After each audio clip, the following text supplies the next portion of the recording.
नेपाल कृषिमा आधारित एक ग्रामीण मुलुक हो भने पशुपालन व्यवसाय कृषि पेशाको अभिन्न अंग हो। कृषिमा आश्रित सबै परिवारले कुनै न कुनै रूपमा पशुपालन गर्दछन्।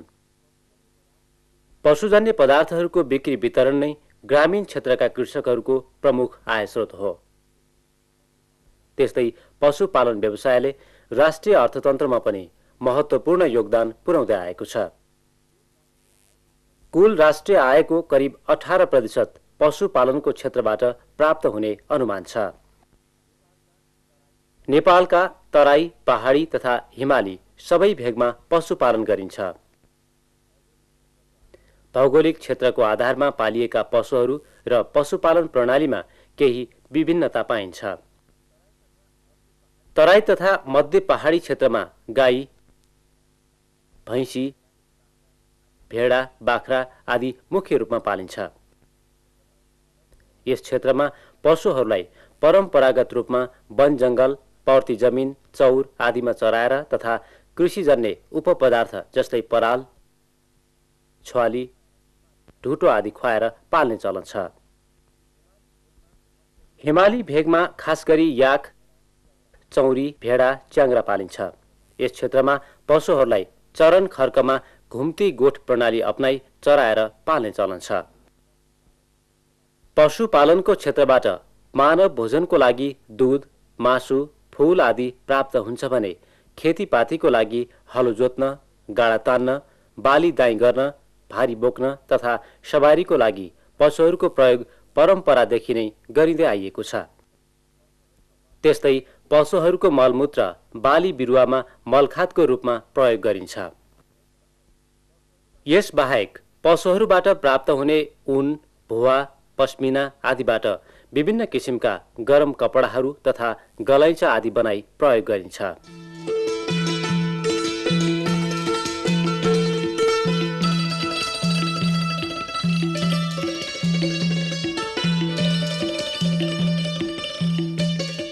बढ्दो जनसङ्ख्या, शहरीकरण तथा पर्यटकहरूको बढ्दो सङ्ख्याले गर्दा पशुजन्य पदार्थ जस्तै दूध, मासु, चीज, मक्खन आदिको माग अत्यधिक बढेर गएको छ। जसले गर्दा राजमार्गका वरिपरि सहर बजार क्षेत्र तथा यातायातको सुविधायुक्त गाउँ बस्तीहरूमा दुग्ध उत्पादन तथा उन्नत पशुपालन व्यवसाय फस्टाउँदै गएको पाइन्छ। पशुहरूबाट राम्रो उत्पादन लिनको लागि उचित पोषणको आवश्यकता पर्दछ। पशुहरूको सर्वोत्तम आहार हरियो घाँस हो। हरियो घाँस पशुहरूको लागि सन्तुलित, पोषक तथा सस्तो हुने हुँदा यो खुवाएर मात्र पनि उन्नत दुधालु गाई भैँसीबाट प्रशस्त दूध उत्पादन लिनुका साथै दुग्ध उत्पादन लागत अति नै कम गर्न सकिन्छ। नेपालमा घाँस खेती तथा चरन सुधारको थालनी केही वर्ष यतादेखि सञ्चालन हुन थालेका छन्। श्री 5 को सरकार पशु सेवा विभाग अन्तर्गत चरन तथा पशु आहारा विकास शाखाले अधिराज्यमा घाँस खेती तथा चरन खर्कको विकासमा आवश्यक बिउ बिजन उत्पादन तथा वितरण, कृषक तालिम आदि क्षेत्रमा सेवा पुर्याउँदै आएको छ। नेपालको सन्दर्भमा राम्रो किसिमको पशु आहारा भन्नाले हरियो घाँसपातको व्यवस्था हो र यदि हरियो घाँसपातको व्यवस्था राम्रोसँग गर्न सकेको खण्डमा पशुहरूबाट उत्पादन बढी लिन सकिन्छ र हाम्रो देशको चाहिँ पशु आहाराको एउटा आधार नै चाहिँ के हुनुपर्छ भनेदेखि हरियो घाँसमा आधारित किसिमको पशु उत्पादन व्यवस्था हुनुपर्छ। र अर्को चाहिँ किसानहरूको धारणा के छ भनेदेखि उन्नत जातको गाई भैँसी पालेपछि दाना खुवाउनै पर्छ भन्ने कुरा, तर वास्तवमा त्यो पनि एउटा गलत धारणा हो। किनभनेदेखि पशुहरूलाई हरियो घाँसबाट जुन प्राकृतिक रूपमा खनिज तथा भिटामिन्सहरू प्राप्त हुन्छ त्यो चाहिँ नै पशु जुन उन्नत दानाहरू हुन्छ त्यसमा नहुन पनि सक्छ।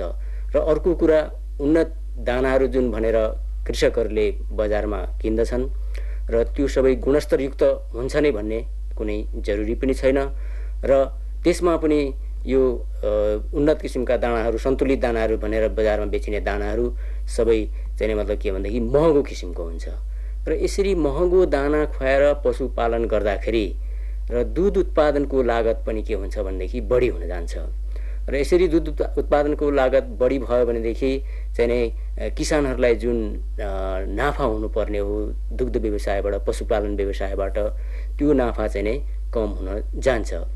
त्यसैले जहाँ कहीँ पनि किसानहरूले जब उन्नत पशुपालन गर्छन् विशेष गरिकन गाई भैँसी पालन र त्यसमा चाहिँ गाई भैँसी पालनको साथसाथै उन्नत जातका घाँसहरूको खेती गर्न अत्यन्त जरुरी छ। त यो सबै कुरालाई यी घाँसको खेतीलाई चाहिँ एउटा राम्रो किसिमले विकास गर्दै लग्ने उद्देश्यले चाहिँ श्री 5 को सरकारले पशु सेवा विभाग अन्तर्गत चरन तथा पशु आहारा शाखाको गठन गरेको छ र यो चरन तथा पशु आहारा शाखाले चाहिँ अधिराज्यको कुन क्षेत्रमा कुन सिजनमा कुन किसिमको चाहिँ राम्रो घाँस उत्पादन हुन्छ भन्ने कुराहरू चाहिँ तय गर्छ र यसरी तय गरेको कार्यक्रमहरू चाहिँ श्री 5 को सरकारका जिल्ला स्तरका जिल्ला पशु सेवा कार्यालयहरू मार्फत चाहिँ नै जिल्लामा मिनिकिटको रूपमा घाँसहरू वितरण घाँसको बिउहरू वितरण गरिन्छ। त्यस्तै गरिकन डाले घाँसका बेर्नाहरू वितरण गरिन्छ। त्यस्तै गरिकन घाँसको कटिङहरू वितरण गरिन्छ र त्यसपछि यी घाँसहरू चाहिँ किसानले राम्रोसँग लगाउन सकोस् र यसको राम्रोसँग सदुपयोग गर्न सकोस् भन्ने हेतुले चाहिँ किसानहरूको तालिमको पनि व्यवस्था गरिएको हुन्छ र जहाँ राम्रो घाँसको खेती भएको हुन्छ त्यो ठाउँमा अन्य क्षेत्रका किसानहरूलाई लगेर भ्रमण गराउने उद्देश्यले किसान भ्रमणको पनि व्यवस्था गर्दै आएको छ। यसबाहेक प्रत्येक जिल्लामा स्थापना गरिएका जिल्ला पशु सेवा कार्यालयहरूले चरन तथा घाँस विकासको कार्यक्रम सञ्चालन गर्दै आएका छन्, जसको फलस्वरूप कृषक स्तरमा पनि घाँस खेतीतर्फ अभिरुचि जाग्न लागेको पाइन्छ। हामी 7 जना भएर कोष सञ्चालन गरेछ अनि घाँस लगाएछ, फलफुल आँप लुच्चीहरू कटरहरू लगाएछ, डाले घाँस सिसौ भुइँ घाँस लगाएछ। पहिलो त हामीलाई खुब गाह्रो थियो नि, खाजा बोकेर जानु पर्थ्यो जङ्गलमा अनि बिहान कुखुरा बास्ने बित्तिकै हिँड्यो भने बेलुका कुखुरा बस्ने बेलामा पुग्थ्यो एक भारी घाँस ल्याएर। यहाँको त अब आधा घन्टामा एक भारी घाँस काटेर सारा धन्दा गर्न सक्छौँ हामी। घाँस खेती गर्दाखेरि चाहिँ दुःख चाहिँ छैन, दुःख चाहिँ धेरै छैन। आफूलाई घाँस चाहिँ एकदम फाइदा भएको छ। हाम्रो यो घाँस काट्न जाने मिनेट चाहिँ हामी यसो बारीतिर काम गर्न भ्याउँछौँ। पहिला भन्दा त अहिले कति राम्रो भएर आइसक्यो, यो भन्दा नि राम्रो हुन्छ होला। चरन तथा घाँस खेती विकासको लागि सरकारी स्तरमा विभिन्न फार्महरूको स्थापना गरी बिउ उत्पादन कार्यक्रम सञ्चालन गरिएका छन्, जसमा Janakpur farm, Ranjitpur farm, Gaughat farm, Jiri farm आदि मुख्य हुन्। यी फार्महरूबाट विभिन्न जातका घाँसको बिउ उत्पादन हुनुका साथै किसानहरूलाई बिक्री वितरण पनि गरिन्छ। पशु आहाराको कमी सबैभन्दा बढी हिउँद महिनामा हुने गर्दछ। हिउँद महिनामा हरियो घाँसको कमी हुन नदिनको लागि उन्नत जातका घाँसहरू लगाउनु पर्दछ।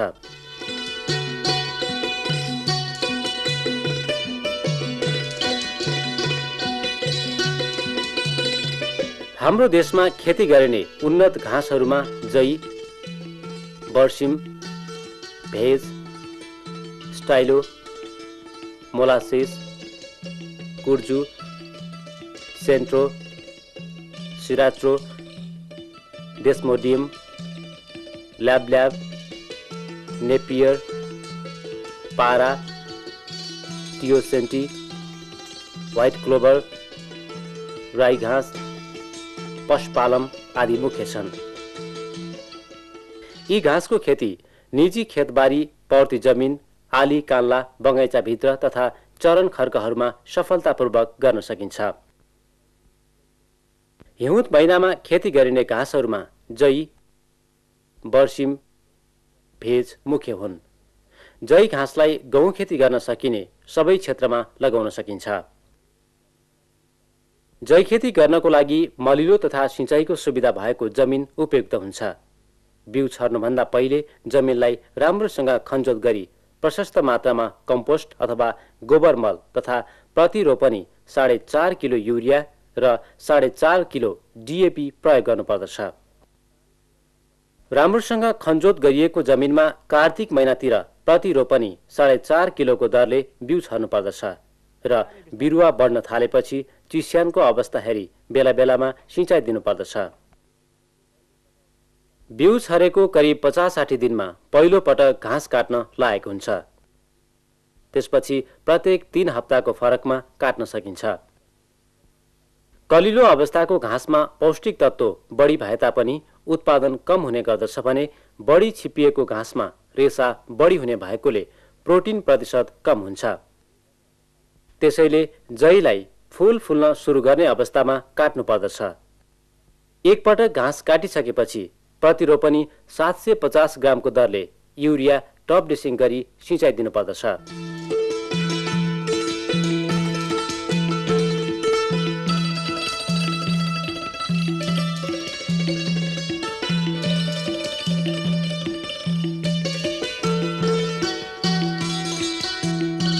उन्नत तरिकाले लगाएको जैबाट 3 पटकसम्म हरियो घाँस काट्न सकिन्छ र प्रतिरोपनी 3 मेट्रिक टनसम्म हरियो घाँस उत्पादन हुन्छ।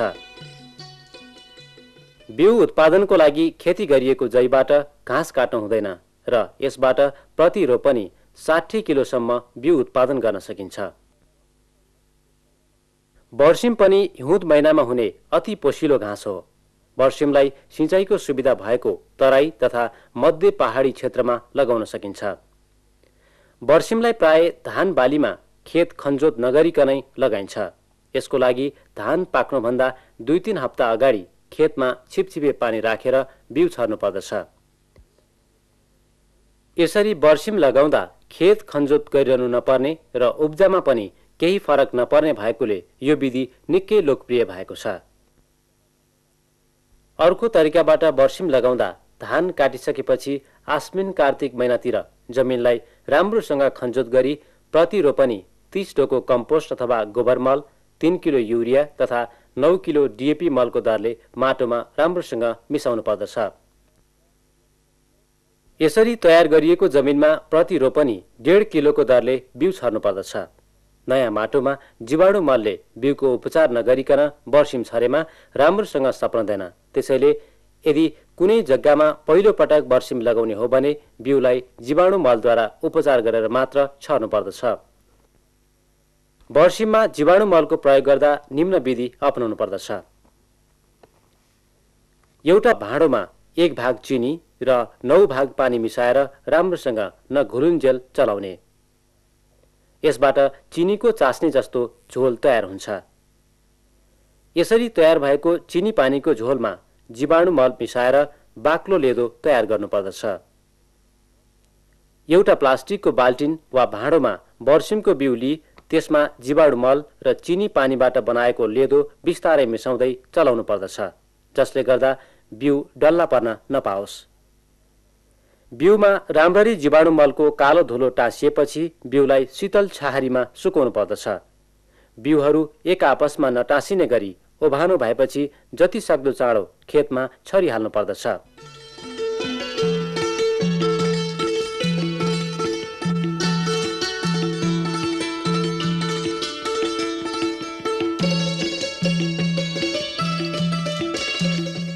बिरुवा उम्रिसकेपछि माटोमा चिस्यानको अवस्था हेरी प्रत्येक 15-20 दिनको अन्तरालमा सिँचाइ गर्नुपर्दछ।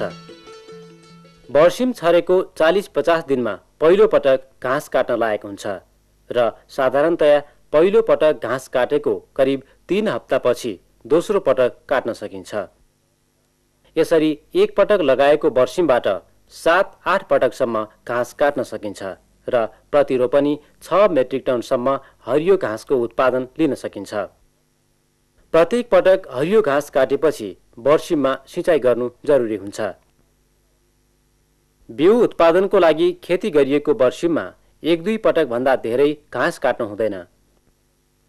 एक रोपनी जमिनमा करिब 35 किलोसम्म बर्सिमको बिउ उत्पादन गर्न सकिन्छ। बर्सिमलाई जै घाँससँग मिसाएर पनि खेती गर्न सकिन्छ। 10-15 लिटर दूध दिने गाई वा भैँसीलाई दिनहुँ 40-50 किलो बर्सिमको घाँस खान दिएमा थप दाना खुवाइरहनु पर्दैन। मध्य पहाडी क्षेत्रका डाँडा पाखा तथा वृक्षारोपण गरिएका क्षेत्रहरूमा स्टाइलोको खेती निकै लोकप्रिय भइरहेको छ। स्टाइलो एक बहुवर्षीय कोसे घाँस बाली हो। खाद्यान्न नहुने पाखो, बाँझो, भिरालो तथा अन्य बालीहरू नलाग्ने जग्गामा स्टाइलोको खेती सफलतापूर्वक गर्न सकिन्छ। स्टाइलो खेती गर्दा माटोलाई साधारण खनजोत गरी जेठ असार महिनामा वर्षा सुरु भएपछि प्रति रोपनी 250 ग्रामको दरले बिउ छर्नु पर्दछ। बिरुवा केही ढिलो बढ्ने भएकोले पहिलो वर्ष स्टाइलो घाँस काट्नु हुँदैन। दोस्रो वर्षदेखि प्रति वर्ष 3-4 पटकसम्म घाँस काट्न सकिन्छ। एक रोपनीबाट सरदर 1 देखि 1.5 मेट्रिक टनसम्म हरियो घाँसको उब्जा पाउन सकिन्छ। बिउ उत्पादनको लागि स्टाइलो घाँसको खेती गर्दा एक पटक मात्र हरियो घाँस काट्नु पर्दछ। हरियो घाँस बढी काटेमा बिउ उत्पादन घट्न जान्छ। एक रोपनीमा लगाएको स्टाइलोबाट करिब 10 किलो बिउ उत्पादन हुन्छ।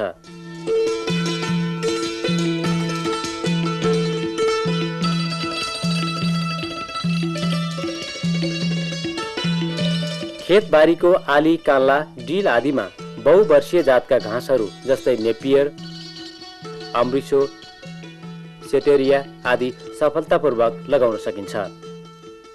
यी घाँसका बिरुवाहरू वानस्पतिक रूपमा प्रसारण हुने भएकोले वर्षा सुरु भएपछि पुरानो माउ झ्याङबाट गानो अथवा कटिङ निकालेर सारिन्छ।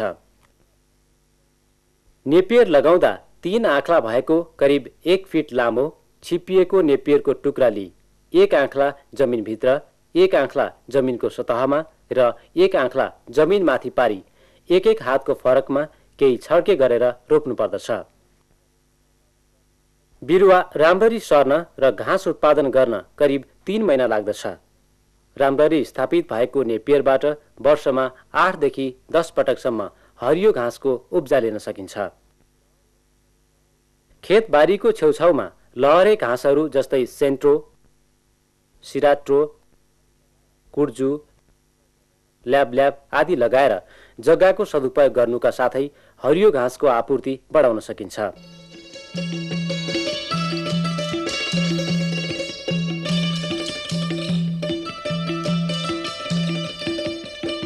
मध्य पहाडी क्षेत्रमा डाले घाँसहरूबाट पनि हिउँद महिनामा हुने हरियो घाँसको आपूर्ति गर्न सकिन्छ।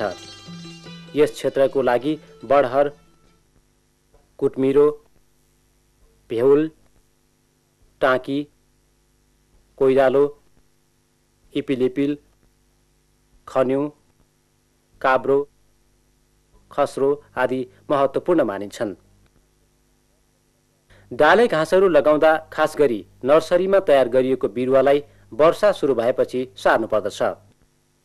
भिरालो जग्गामा डाले घाँसको खेती गरिएमा यसबाट घाँस र दाउरा उपलब्ध हुनुको अतिरिक्त जग्गालाई भूक्षय हुनबाट पनि बचाउँदछ।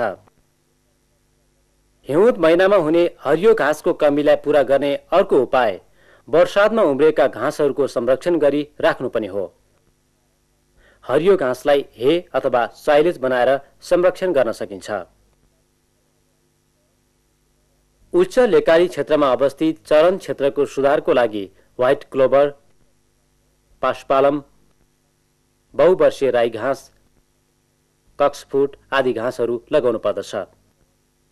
साथै चरण क्षेत्रमा जथाभावी उम्रेका विषालु झारपात, काँडा आदि हटाउने, बार बन्देज गर्ने तथा अति चरिचरण हुनबाट रोक्ने जस्ता कार्यहरू गर्नु जरुरी हुन्छ।